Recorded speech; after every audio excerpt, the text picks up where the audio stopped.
All right, let's get this party started. If everything's working here, you should see us, folks. This is Darryl. This is Alecia O'Brien, and joining us remotely, of course, we've got John Barrows. So if all is well with the world, we should hopefully see good things happening. So if you can't see us, then please let us know. I'm going to multitask here to make sure that the signal's coming through and that you guys are happy with us. So bear with me while I do all these wonderful things. Technology, I tell you, it can be an interesting beast sometimes. So let me tell you what's going on here. This is our first live stream for our webinar. So context, if you are in the sales and marketing game at all, we historically have used platforms like GoToWebinar or Zoom or others to actually do our webinars. And we wanted to mix it up. We wanted to go live. So if you've seen any of my other videos I've been doing, I mentioned to you I've been setting up a studio. I'm getting a lot of heat on the red. But, you know, VanillaSoft's colors are blue and yellow, and the primary colors are blue, yellow, and red, baby. Fiery vanilla. That's right, fiery vanilla, because vanilla on its own can be a little tame. Hot-powered. But we're adding the red, and it's a lot more exciting. So if this goes to plan, we're going to be doing high fives after the show. I'm warning you now, if this does not work out, you'll have a laugh, we'll have a laugh, and we'll just say we learned something out of this, and we will record it offline and send it to you again. So that's my promise to you. If this is working out, you guys should be able to see the live chat function, and hopefully this is how we're going to get you to participate. Let me see if I can get these slides going, and what I'm going to do here is I'm going to bring up the presentation deck. Today we're talking about draining the prospect swamp, how to hit your quota 100% of the time. So the ground rules, historically I would say, hey, go to webinar and you go into your little control panel, you type all your messages you want, but that's gone because we're not using GoToWebinar. So two ways you can do it: on Twitter at VanillaSoft, any post you want at VanillaSoft, or of course if you're watching this on the registration page we sent you to, then you'll see in the right hand side there's actually a chat window right there. You can sign in as a guest, put your name down there and chat, and we're watching it, we're monitoring it, and whatever you guys have to say, we will respond. So that's how that works.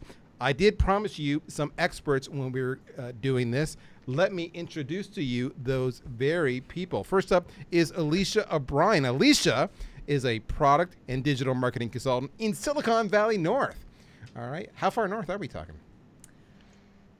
42 degrees latitude, longitude. What are we up here in Canada? I don't know. We're up in here in Canada, and it's everything above the Canada-U.S. border is just north. There you go. We are in Ottawa. So we're in Ottawa, Silicon Canada Valley right now. The high-tech hub of Canada. Although, your bio here says you're originally from Australia, and the accent kind of gives it away. She's giving me a look already, folks. I got that. I'm going to speak very slowly. You're going to speak very slowly for Correct. me? You're so for kind. Everybody, and I will roll my R's. You're going to roll your... do you have the out and about down bat yet? Out and about. Out and about. So she is a product and digital marketing consultant in Silicon Valley North. She helps high-growth tech and SaaS companies get into the minds of their ideal prospect and customer, and then she executes high-growth product marketing and digital strategies that brings products to market, gets the best leads, and accelerates growth. As we said, originally from Australia, and this is true by the way, not just that she's from Australia, this next part I'm going to say, she is known for her boundless enthusiasm and direct personality. As we got ready for the show, I experienced firsthand her direct personality. Her headphones weren't loud enough, the title wasn't right. But I thought we were friends. I thought we were friends, but now we're live, and now we're just going for clicks, and there you go. But she does bring a fresh perspective, great energy, and discipline to the whole strategic execution of marketing programs. Pleasure to be here. Thank you very much. You're so kind. All right, so that is Alecia. Thank you so much. Also, maybe let me introduce you to John Barrow. If you guys know John Barrow, if you're on social media at all, you see him all the time. He is the owner. You'll go to jbarrows.com. Barrows, of course, is the firm. He has provided sales training and consulting services to some of the world's fastest growing companies like Salesforce.com, Google, LinkedIn, Dropbox, and a few other names you've probably never heard of before, right? His previous experience spans all aspects of sales at every level, from making 400 cold calls a week. I thought you were going to say a day there, sir. I was going to be really, really impressed. But even a week, that's crazy. That's like, you're averaging 80 a day at that point in time. 400 cold calls a week as an inside sales rep to a VP of sales at his first startup. That was actually sold to Staples. So again, another small name we've never heard of. He is an active sales professional who has learned a lot about what works and what doesn't work in sales, and he loves sharing tips and techniques he's found to have had a huge impact along the way. His main goal is to improve the overall education and quality of sales by sharing ideas and techniques that work. John, welcome to the show, dude. Thanks, Darryl, for having me. I really appreciate it. All right, so let's get this party started. We now have met Alecia. We now have met John. This is what we're covering today, folks. There's big problems in sales. Big problems. Huge problems. Did I get the right political references in there? They're huge. All right. There are existing qualification criteria we need to look at when you're talking to your prospects.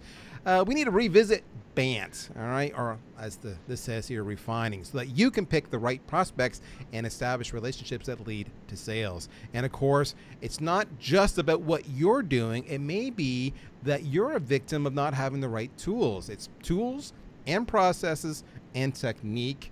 And that's kind of my point of view. So that's what we're going to go with. So I'm going to come back here and say, so the question is, so how can you hit your quota every time? If I say that, what's the thought process there from you, Alecia? Now, I'm asking you as a marketer.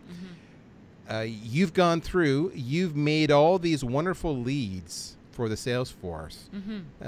What's been your experience, or what's been the feedback from sales typically when you do such a fine, wonderful job, I'm sure? Right. Well, so let's just assume that the bucket of MQLs that are being handed over are plentiful and abundant, and 100% on point and matching ideal customer profile. But I think where I've seen a lot of either the companies within which I've worked or clients that I work with, where they struggle with meeting their quota, is probably the differencing in opinions and the bias that often comes into play from the different marketing and sales organizations on the role that they play with follow-up.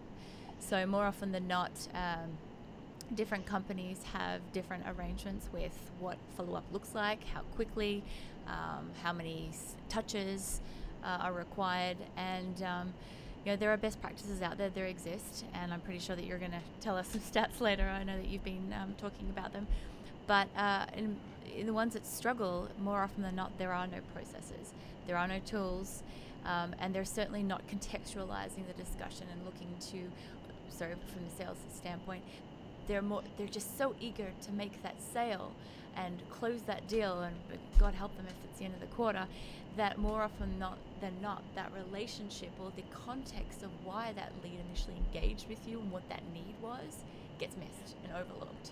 So they're more focused on the transaction than they are the actual issues. Yeah. That the customer or the prospect is facing. Exactly. That's what I've seen. Yeah. And at least in the instances where I've seen their quotas get reduced, more often than not, that's the approach that they take. Now, John, let me go over to you. When we talk about this, the question, of course, is how can you hit your quota every single time?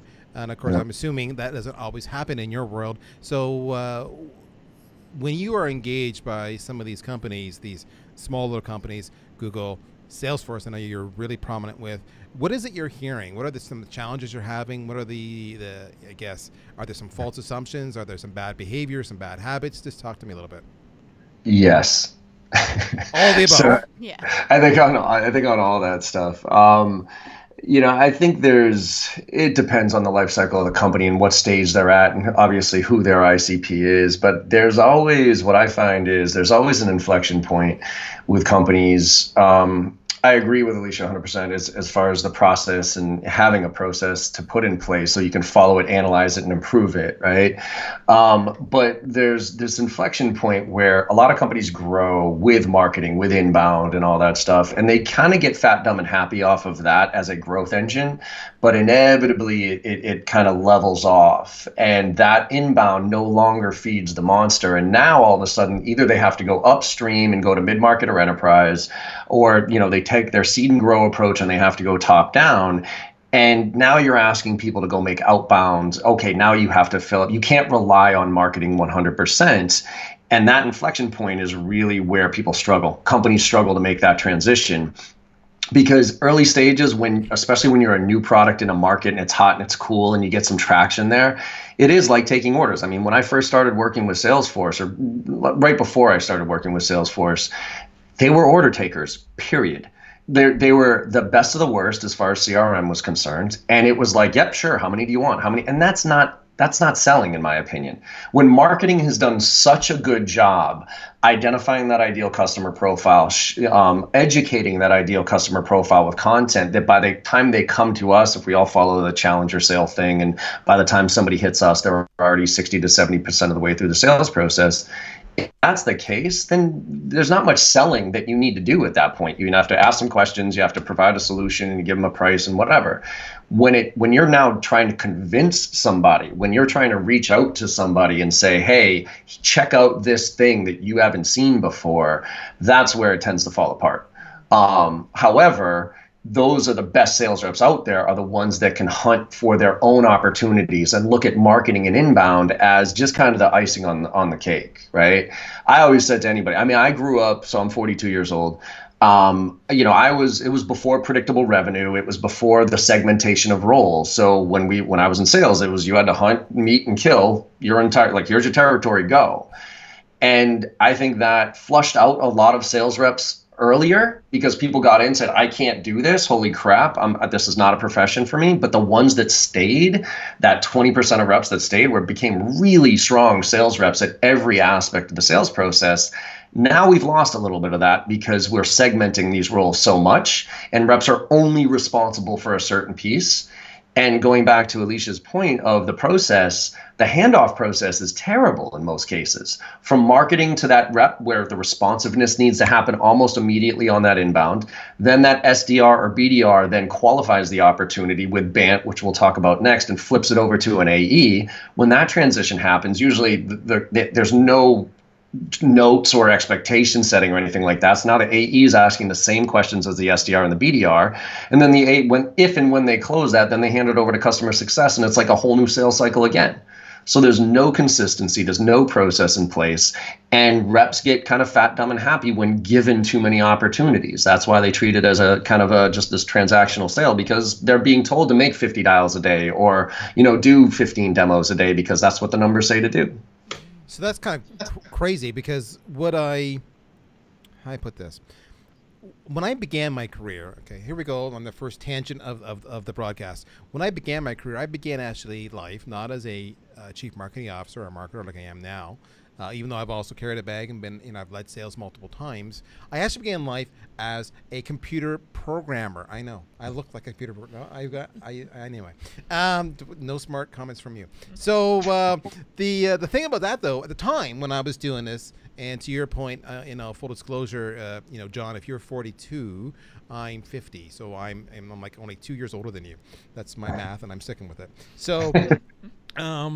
The thing that was interesting then was that a programmer program. They just did everything. You need a user interface, you need a back-end database, you need an integration. You just did it, and then it evolved. And that's actually one of the reasons I actually left, was because I didn't want to be just the database guy or just the UX guy. I wanted to do the whole thing. So then I got into a profession where results didn't matter. We call that marketing. Is that true? Nothing from you? I thought for sure I'd get a smart response from you. No. You're right. You're showing restraint? I'm not right? No, I just think, sorry, continue. And then okay, no problem. My point being is that I totally get what you're saying about the breakdown. Now, Bill, let me ask you, are you seeing it revert back a little bit now? Because I literally had this conversation yesterday. We were briefing Forrester. And they asked me the question, Darryl, are you seeing the roles change? Because I said, hey, we're VanillaSoft. We sell the sales engagement platform. We focus solely on the inside sales crew, the SDRs. And then, we qualify a lead, and then we pass it off to the account exec or the field rep. And her response was, do you see that changing? Do you see that field rep, that account exec kind of disappearing as all the roles kind of go back inside as we evolve in sales, and it's becoming homogenous again? So, John, what's your take on that? I'm seeing it evolving, but in a dangerous way. So the predictable revenue model, the segmentation of roles, it's great for an organization to scale their sales teams because they bring in young kids, put them on the phones, beat the crap out of them. Then they graduate through, and ultimately they become supposedly this well-rounded sales rep. Problem with that is most sales reps only stay in their job for about a year and a half, right? So this whole hey, grow into this well-rounded sales rep for one company is kind of a farce. But it's not customer centric in any way, shape, or form. who likes to be passed off 10 times before they get the answer that they need, right? And if you do follow the challenger sale and you do agree that by the time somebody actually comes to us, they're already 60 to, do you want to talk to some 22-year-old kid who's wet behind the ears who's going to ask you BANT questions and not be able to add any value to the conversation? Absolutely not, right? And then you spend a half an hour going through this qual call with this kid, and then they flip you over to an AE, and it's like, oh, then they ask you the same damn question. So it's inherently frustrating from a customer standpoint to be passed off 3 times. And I think it's going to have to evolve. And as we move towards account-based marketing and all this other stuff, what's interesting now, we're in this weird transition where sales reps are doing very transactional oriented things. They're using all the sales efficiency tools, the sales loss, the outreach, they should be sales efficiency tools, but they're using them as sales automation tools. They're just cranking out template emails. And I personally do not understand the difference between an SDR cranking out template emails using Outreach, SalesLoft, whatever, versus Marketo, Eloqua, Pardot. And what they're doing now, and I can see this, we're using people to do the activities to teach the machines how to do them better. We are literally manufacturing. We are literally the manufacturing industry right now. The sales industry is the manufacturing industry 50, 60 years ago today. Because in a very short period of time, artificial intelligence and marketing are going to be so much more targeted, so much more personalized, so much more that a vast majority of the activities that sales reps are doing right now are going to be unnecessary, and therefore a vast amount of sales reps are going to be unnecessary moving forward. Now, when you say you said it a couple times, I want to make sure we're clear on this. You said the sales lofts, the outreaches, etc. I thought you meant to say was the sales lofts, the outreaches, the VanillaSoft, etc. Is that? I said that. That's totally you meant to say, right? Sales loft, outreach, VanillaSoft. Yeah, that's what I thought you said. All right, so let me go over to you, Alecia. When you hear John say the sales reps are using VanillaSoft, Outreach, SalesLoft to send marketing templates, nurtures, etc. that marketing automation is doing. What's your reaction as a marketing professional? 100%. I've seen it. I've seen it happen, and I think it's part of sales' willingness to get involved and to regain some control in terms of nurturing those prospects. And I applaud them for that. However, what I noticed most recently with a client engagement that I had is that it was happening in place of any sort of contextualization of a follow-up. So, the downside of the automation is that there is no personalization. There's no relationship building that's happening in these canned emails. Even though the tools and the technology is there within these tools for that to happen, it's not being leveraged. Right. Now, is that a matter of them not being trained well enough? Possibly. But I think also it's just, there's some hype out there. Let's leverage these tools and insert them into our process and see what happens. And I'll counter that also, though, with some account-based marketing, which John raised. So your point earlier about seeing the shift towards how the sales organizations are now being structured, I've seen that too, where you've got your account-based marketing sales process, which is happening, where they are fully in control of that entire relationship from the initial, excluding the marketing air cover and demand gen that's happening around it. But they are in control of building that outreach, building that relationship, and expanding, landing and expanding that account. And in that case, they have that full control versus these the SDRs now that are jumping on and using these tools. They are missing and dropping the ball from that contextualization standpoint, and it's at the risk, or it's at the detriment to their quota. All right, so that's probably a good segue. Let's go over to the facts here. All right, so this is the lay of the land. We know, to the point that we made here about, it's having a consequence with us, that only 57% of reps were able to attain quota. This is according to a CSO Insight study in 2016. Only 47% of forecasted deals were won.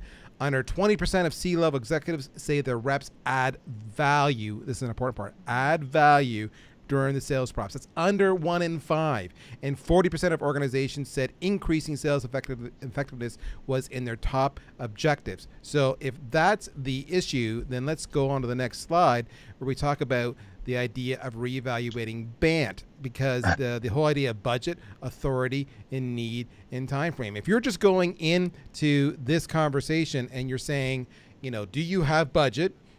Do you have authority? Do you have need? Do you have time? There's nothing there other than a transactional question. There's no relationship. There's no value add.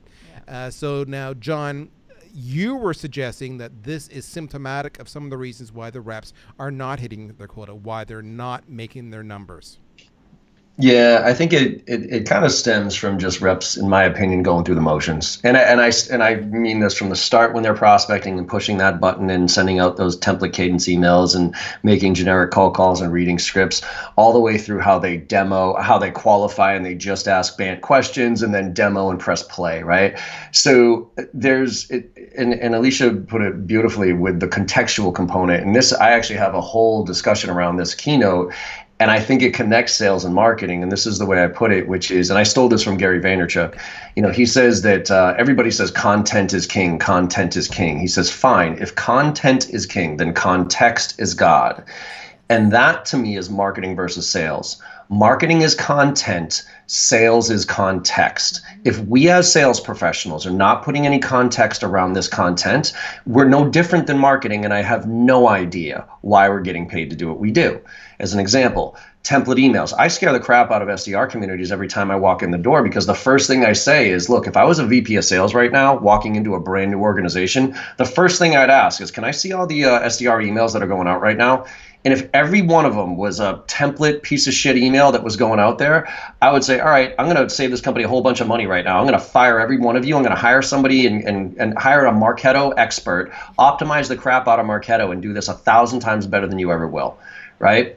So context is, take the marketing materials that marketing comes up with, persona-based messaging, trigger-based messaging, case studies, whatever it is, sit down, take a look at the client and say, okay, what is this person, you know, how can I tell a story to this person using the content marketing has provided me, and also provide my context around it of why it's important to them. It's the same thing with demos. Nobody cares about the 30 slide deck, the 30 slides that are in your slide deck from a presentation standpoint. They just don't. They care about the 10 to 20% that are relevant to them based on their need, which is what gets me to BANT. The only thing I care about in BANT, for instance, is the need. My goal as a sales rep is to, like, budget, whatever. If there's a genuine need there, I can find budget for this. Budget is the biggest bullshit objection I've ever come across in my life. You only get budget objections from people way below the power line when you haven't done a good job as a sales rep uncovering the value and the need for your product.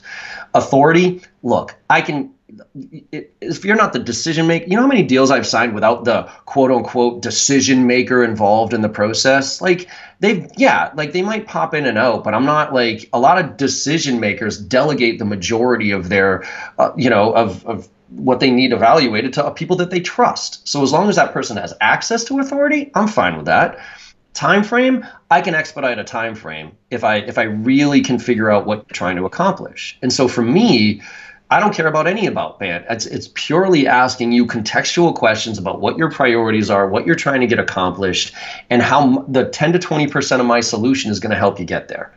And if I can do that, then I can be the challenger, right? Then I can push on you and say, here, you know, you need to have this by this date, and you said that. So this is your timeline, not mine. That's why I'm going to push. You said this is what your priority was, and you're telling me that you got all these other things that you're doing which don't align with your priorities. This does. That's why I'm going to push.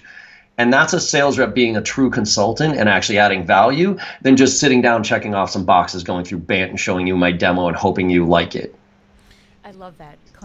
Content and context. I love that, how you put that. You're going to use that in the next consultation. I absolutely are. And if I can just please do on something that you talked to, I think what's also incredibly important, and part of the reason why there's this disconnect, is the expectation nowadays that whoever is engaging with that prospect is required to do the research to facilitate that context. And in many cases, as a result of these canned emails or these cadences that they're relying on, they get comfortable, you know, Mm-hmm. and comfortable is not successful.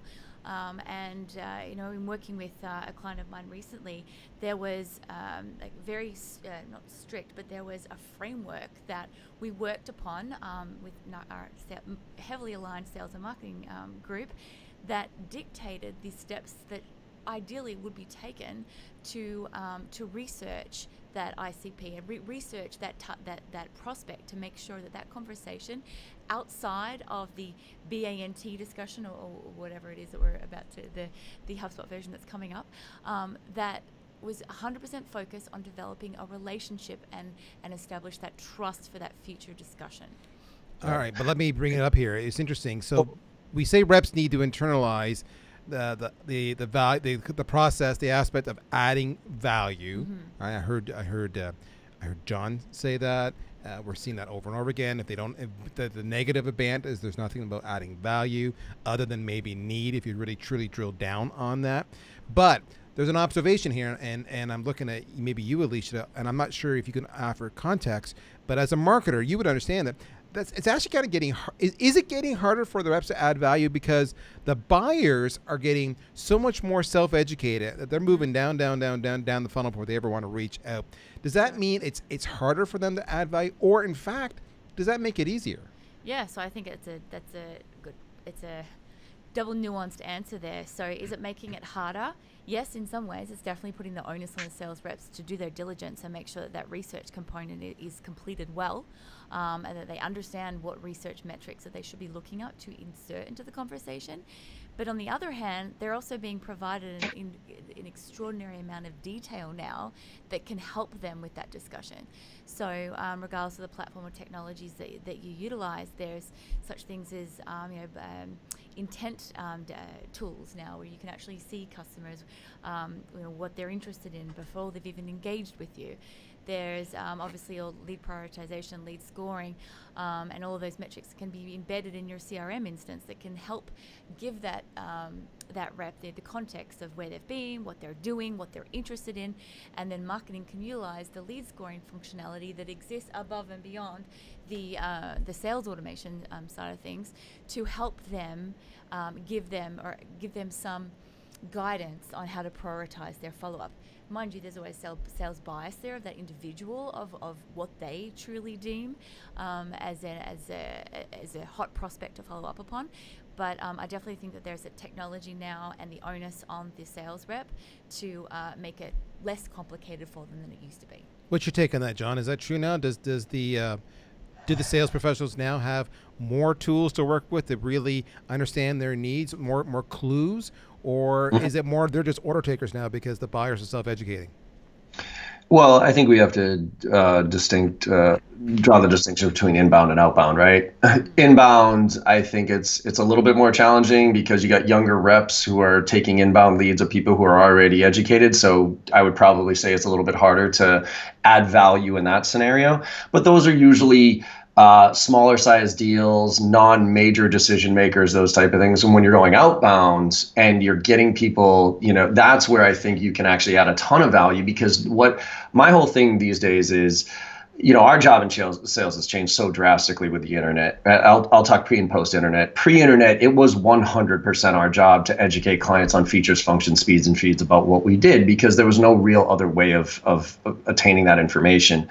Post-internet, it's a Google search away, right? So, and there's so much marketing out there hitting people up on a million different things. So it's not our job as sales professionals to go through the features, functions anymore. I firmly believe it's our job as sales professionals to get people to think.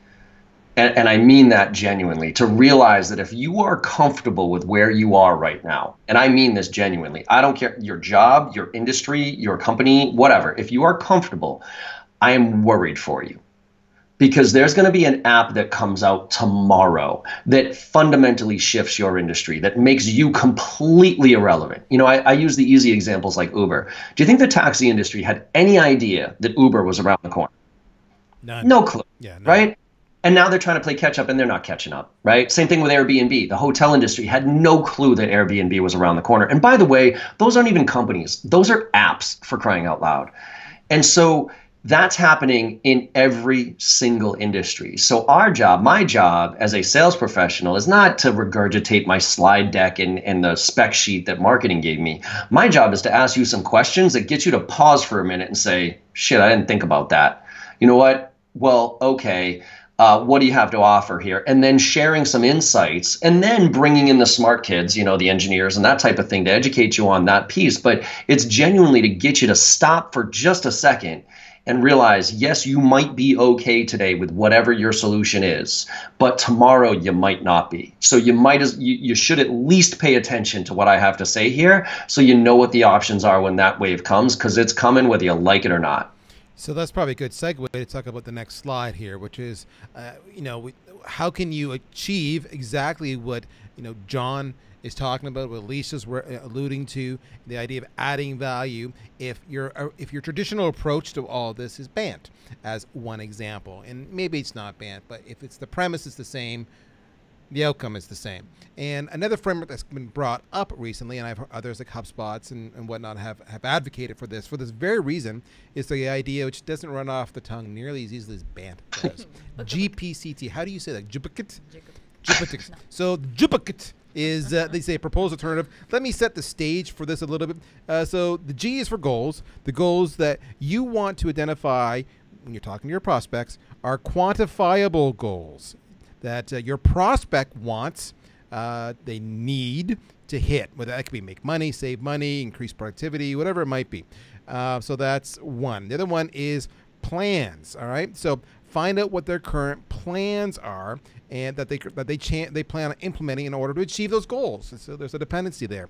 Then it's challenges, right? Determine whether you can help a prospect overcome these challenges. Once that's, what are they now and what do they anticipate them to be? So kind of a long-term vision. And finally, kind of in line with BANT, what's the timeline, right? So when do they need to achieve these goals? What are the issues affecting them from getting rid of this challenge? Is there constraints, etc.? So GPCT. If I shout that out to you, John, what's your take on that? I like it a lot outside of it doesn't roll off the tongue. I like it a lot better than BANT. But I think it's just with anything, I think there's structure and, I talk a lot about the science and the art of selling. The science of selling is the structure that we put in. The art is how we apply it. I think too many people are going through the science a little bit too rigidly. And they're not being allowed to play with their art form or, play within that structure, if you will. So I think this is a lot better than BANT in general, because I've always been a priority-based seller in the sense that when your CEO stood up in the beginning of the year and said, these are the 3 things that we got to do to be successful this year, if I can't impact 1 or 2 of those, the likelihood of me selling anything significant is not high in any way, shape, or form. So that's why, yes, what are you trying to achieve this year? What are your growth projections? What are your initiatives that you have there? Are you 100% confident that you're going to get there? And what challenges do you have to face there? Those type of things, absolutely. It's just how it's applied in the conversation. And to a certain degree, I think it takes sales reps just a level of confidence and experience to be able to smooth out that conversation. But going through a route, checklist of things, I don't care what the acronym is, it's not going to resonate with the customer unless you can contextualize it and actually have a normal conversation with somebody, which is why, to Alicia's point, all that prep work that we do before the conversation matters, right? And I was going to say this before, but I really do. I think we're in a weird spot in general right now because, so you're 50, I'm 42. I grew up, our generation is now kind of the decision makers, if you will, okay? And I grew up in a straight up volume-based world where it was straight up boiler room, make 100 dials, reco, blah, blah, blah, stuff it down somebody's throat. And so now that my generation, our generation, is actually are the decision makers, now everybody knows quality is the answer. That's why ABM is a thing. To me, ABM is just a realization from marketing that, oh crap, we got to stop spamming people. So maybe we should get a little bit more tailored. So that's really all ABM is. And so everybody understands that quality is the answer, but we're still stuck in a world of make 50 dials a day, make 100, get 20 demos, get 20, right? Because that's the only thing I can measure and manage towards as a shitty manager. I can't, as a crappy manager, it's hard for me to coach towards quality, but I can absolutely hold you accountable for making 50 dials a day. And so kids are being told, hey, we got equality, we got to really be thoughtful and do some research, but yet make 100 dials. Like that doesn't jive, right? So I think that's the biggest problem that's going on right now. Forget about the acronym, forget about anything else. It's teaching kids how to have conversations with people and pick up on the stuff that, ooh, there's something that I can actually tie a solution to. Unfortunately, that does come with experience in a lot of ways. I mean, 22 years of selling, I can now pick up on stuff that I absolutely couldn't when I was 23. But I think we need to do a better job as leaders and managers and everything else, educating reps on business acumen, not just what process to follow to go through and check off what boxes. I want to talk a little bit about two things we talked about here. One was teaching those 22-year-olds to have conversations. I want to have that conversation, so hold that thought. Before I get there, I want to segue over to my lovely friend Alecia here. So how does this change the marketing world in the sense of when the world was banned, budget authority need, timeline, your marketing form and all the maybe progressive profiling you would do would be driven to try to get some of those answers before we give it to the rep the answer, right? So what's their title, right? Okay. Do you have a project, yes or no, which implies a need, right? So I'm not saying you did this, but a lot of marketers do. Yeah. So I think that over the last decade, that sort of like the form capture or data capture world has certainly progressed. There's a lot of implicit information that can be gathered based on history or activity and engagement of a lead. But I think what's really interesting in the difference here between banned and gebücket is the fact that even if it is from a checklist standpoint, because I'm certainly not going to be asking you whether or not you have budget in a form, I'm also not going to be asking you whether or not you are, well, that's not true, title is actually important. But the fact having budget removed from this discussion here is something to my fellow co-host's point. It's something that's going to come up anyway and should be uncovered as part of the discussion anyway. You're going to very quickly identify if they have a goal and a plan to achieve that goal, then most likely you are going to, if you have the nuance, or at least the conversational nuance to understand there, you're going to ask the right questions to be pretty darn confident that they're putting some significant money or business support behind that. So I think to his point there is that we really need to make sure that these the frontline sales reps are being adequately trained to have that conversation and to they might be straight out of school, and if they are, then we need to make sure that we're empowering them with the discovery type framework that's appropriate and relevant at those early stage for these early stage discussions. All right, so I want to bring it back to Alecia and John here about the 22-year-olds having the conversations, and I'm going to bring it back. I'm going to bring it back to John's point about the decision makers are the people like John and I. Clearly, you're still in your early 20s. Right. Thank you. No problem. That's the right answer. Is that the right? No problem. So the decision makers at our age would probably rather. This is a total stereotype. Would probably rather have a live conversation, get in, get out, get an answer, move on, as opposed to have numerous email exchanges or social media exchanges or SMS exchanges. And I know that's changing, but but the 22-year-olds are a very different generation. They would rather do it on email and SMS. So is this dichotomy, is this causing us frustration and preventing our sales professionals from achieving their goals and objectives? To a certain degree, yeah. I mean, I think that there's definitely the generational divide, and I think this one's probably, everybody says, yeah, back in my day, so there's always a generational divide, but I think the fact that the Gen X generation was the last one to truly grow up without technology puts a different frame of reference on somebody who grew up with only technology. I still like to talk on the phone. That's why you hear all this stuff. Oh, cold calling's dead. Well, not yet, because 40-somethings still like getting on the phone every once in a while, right? Now, when Gen Xers truly take over and become 40, 50-year-olds and making decisions, yeah, maybe the phone will completely die. But for at least another 5 to 10 years, the phone's going to be viable. It's it's always somebody asked, let's put it this way. Somebody asked me recently, if I could go back and tell my 22-year-old self something, what would it be, right? Based on my experience. And my first answer to that was A/B split test everything you do. So literally, if you're going to make 50 phone calls, make 25 with this approach, make 25 with that approach, see what you're on, that type of thing. But the other thing that I said was business acumen. Take my business acumen, be way more proactive with my business acumen than I was. Because my business acumen was a byproduct of my activity growing up in sales, right? I would just go, go, go, go, go, and I would do my thing. And then all of a sudden, I'd ask a stupid question to a CEO, and the CEO would say, that's a stupid question. And I'd say, oh, okay, I'm not going to ask that question again. You know what I mean? And I would go forward. But now I would look back at it and I would say, you know what? Going back to context content, for instance, as we onboard reps, by the way, sales is still the default profession. You go to school to get your degree in whatever it is, and you come out and you realize you don't want to do it. And so, shit, I heard you can make some money in sales. Let me get into that, right? And our education is, here's your territory, giddy up, go. And we do some unnatural things. When you're given a territory and when you're told you have to hit these numbers or else you're going to get fired, you're going to do some unnatural things, okay? And that's if we give them, just tell them, here's your territory, here's your, numbers, make those phone calls, here's the script.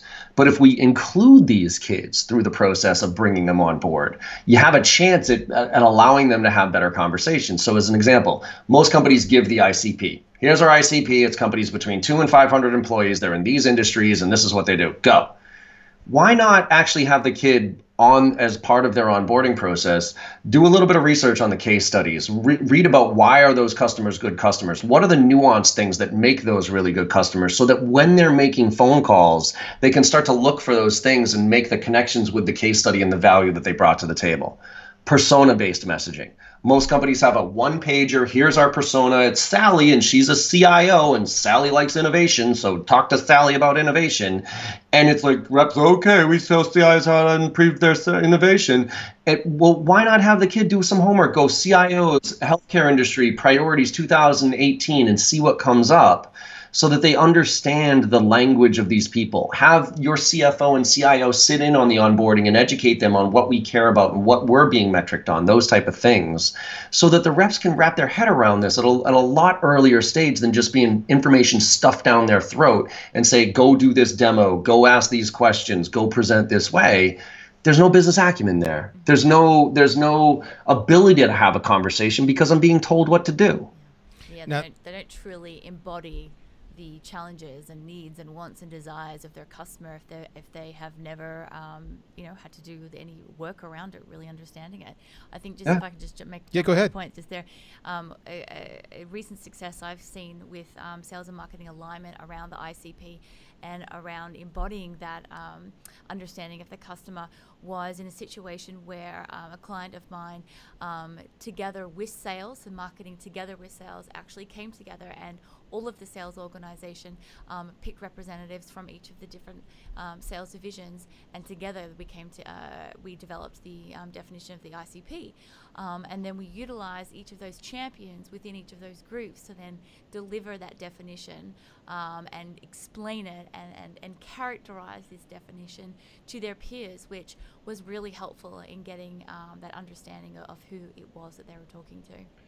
Well, I mean, and Alecia, that idea of bringing people together, because usually marketing comes up with the ICP, right? Usually it's like, here's our ICP, and it's like, and now we tell everybody else about it. But I recommend, bringing getting the head of customer success, the head of finance, the head of sales, and the head of marketing, those 4 heads all in the same room. You know why? Because customer success, every one of them is going to have a different definition of who their ICP is. Sales is going to say it's the one who produces the most revenue. Finance is going to see the one who's most profitable. Marketing is going to be the one that's easiest to attract.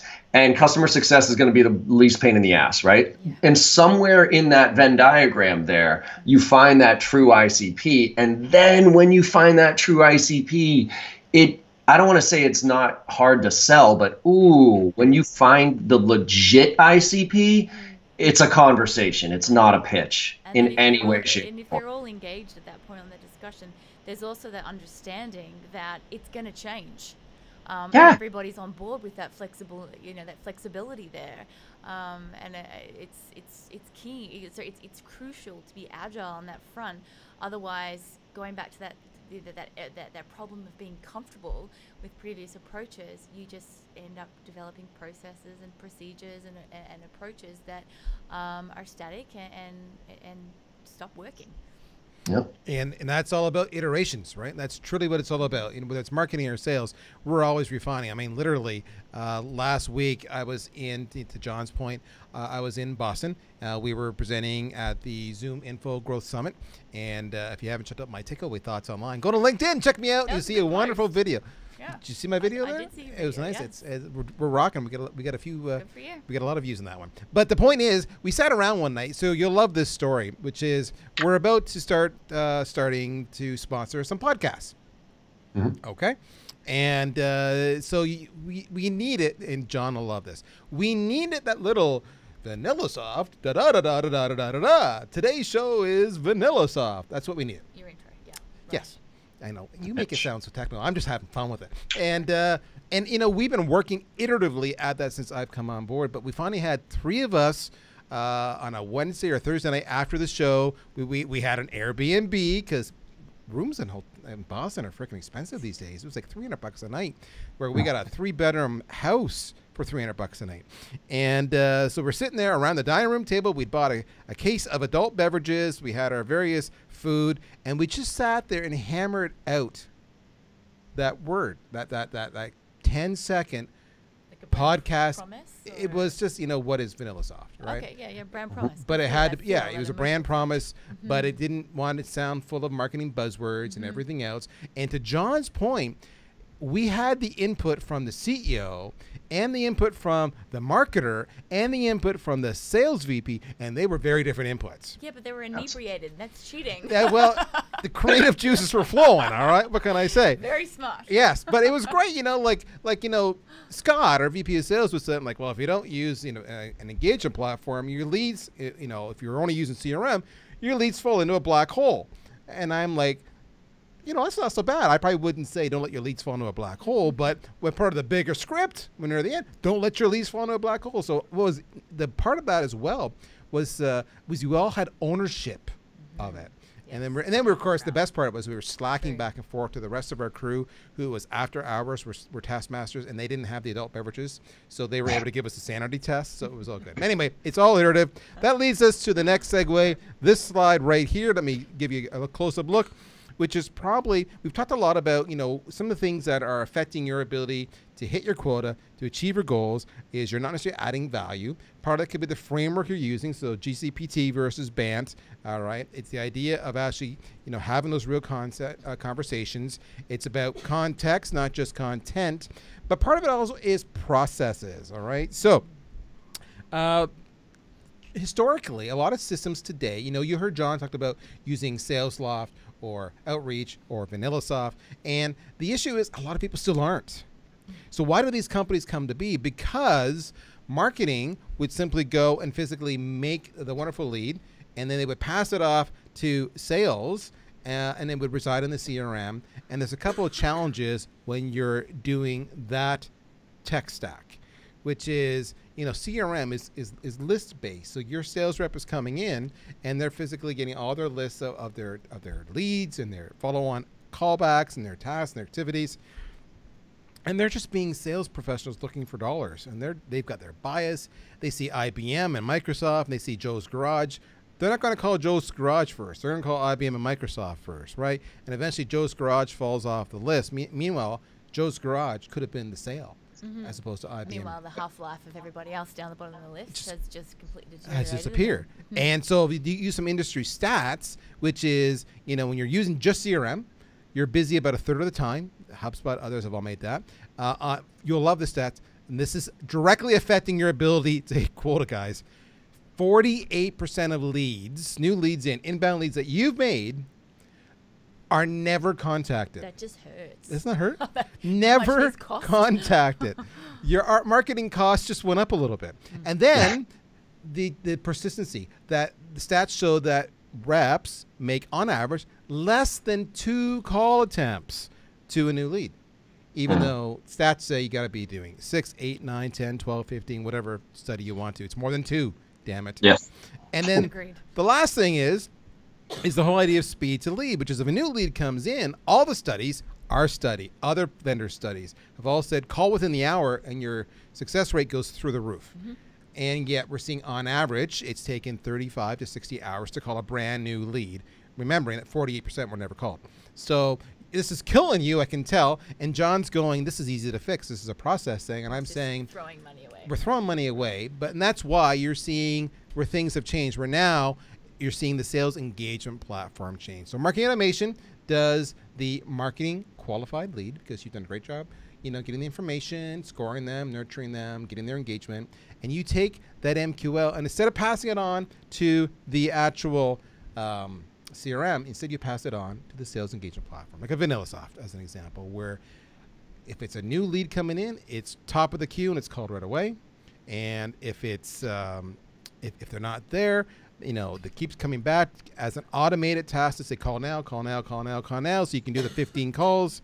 And finally, with enough persistence and enough speed and enough cadence, you can physically qualify them or count them, or pass them back to marketing. But the idea is that you turn an MQL into an SQL. That then goes on to the CRM. And now the CRM folks are listening with a much smaller list. Companies who have implemented those processes have seen a dramatic increase, usually 3 times as far as pipeline and revenue attainment goals. So, John, what's your reaction? I know you've got a lot of familiarity with these platforms. What have you seen? I see a mess. Everybody's looking for the answer from a technical standpoint, and they're really just. Let's put it this way: I graduated my degree in marketing. That looks tasty, whatever that was. But I graduated my degree in marketing, and I've been hearing for 22 years that you guys all right over there? Yeah, sorry, I got a bug in my throat. Poor Alicia's dying here, so she's just got a cough. She stole my coffee. Sorry. She stole my coffee because she was so desperate. I should have gotten her water, and I didn't. I'm an awful host. And it's nothing personal. It's not you. She's listening. She's not laughing at you. Go ahead. I get it. But I mean, I've been listening to this sales and marketing divide for 22 years, and everybody says it's a sales and marketing divide, and still to this day, the sales and marketing divide. And everybody's looking for technology to solve the problem, and it's really a people process problem before it's a technology problem. If you can't map out what your process is from the minute you touch a client all the way through to closure on a piece of paper and a whiteboard, then no technology is going to solve your problem. So I think that because right now there's so much overlap in tools. I mean, if you look at any company's tech stack right now, it's a rat's nest. Most companies don't even know that they're paying for some of the technology that they've invested in. And there's like 45 different tools that all do kind of the same thing, and there's no consistency with it at all. So I think simplify the stages of the sales process, simplify what an MQL and an SQL actually means, understand what things need to be checked off before it gets handed off to certain points, and then go find a technology that can fit that process that you've defined. Or go find one technology that defines it for you and just adhere to that process, or else you're going to fall apart. Because it's just too many people are looking for the technical answer to a problem that has been around forever, and they're just throwing more money at a problem that's just going to get worse. And I actually recommend, if that's the case, then rip all the technology out and go back to fucking pen and paper and literally just write down your notes on every single account that you make a cold call to before you go research them, because what's the point?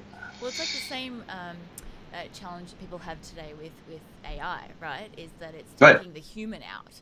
And I agree with you 100% that in many cases these platforms are being implemented or included or purchased by differing units of the organization, added to an overall stack without any semblance of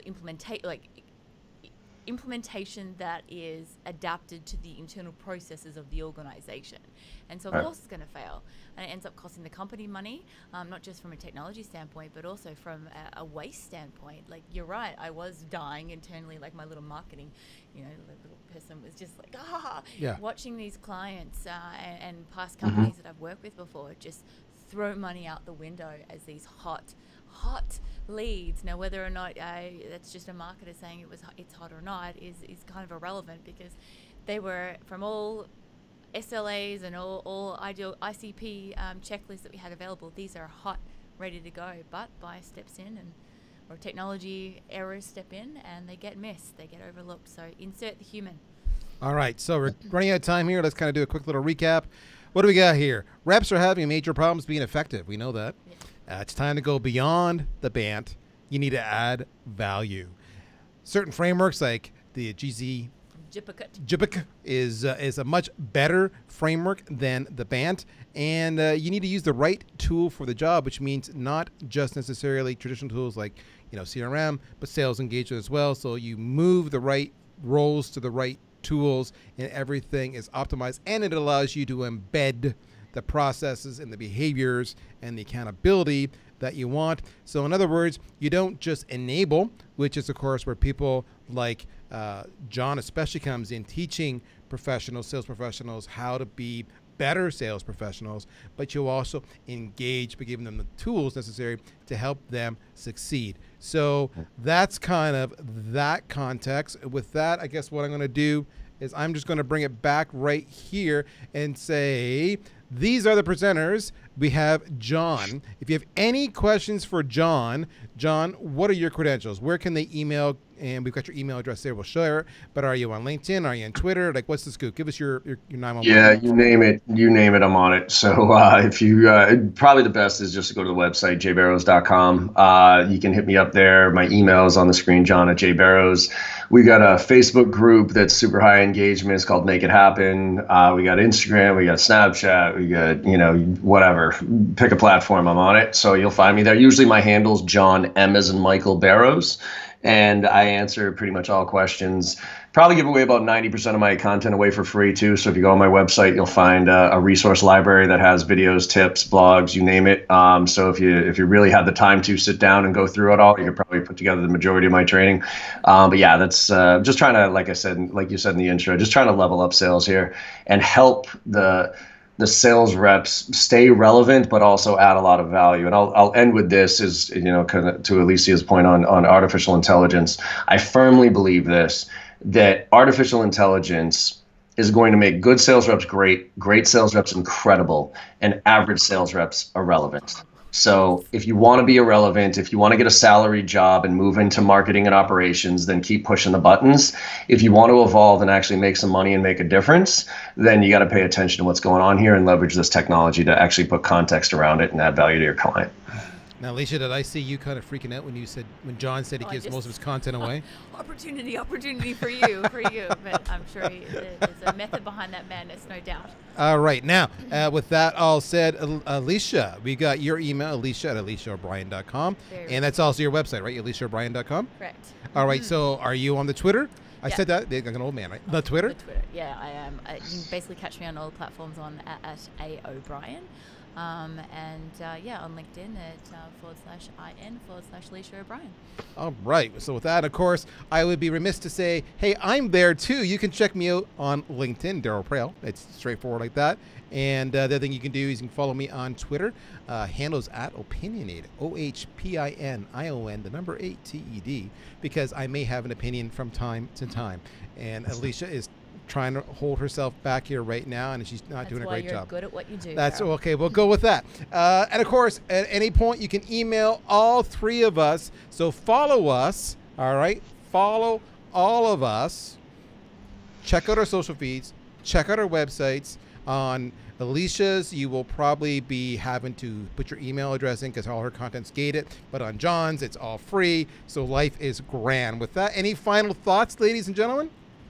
No, but I'm going to go and check out VanillaSoft.com right now. VanillaSoft.com. If you need a kick-ass sales engagement platform and you realize that SalesLoft and Outreach just isn't working and you want best-in-class, VanillaSoft.com. And you help with the contextualization, I'm sure. Yes, we will help you. In fact, we will make sure that we take all John's lessons and instantiate it in the platform so you will be a rock star. Excellent. There you go. All right. So, John, thank you so much for your time today. Alecia, thank you for your time today. And with that, folks, we are saying goodbye. Stay tuned. We'll be back again next month to do it all over again. Bye-bye. Have a great one.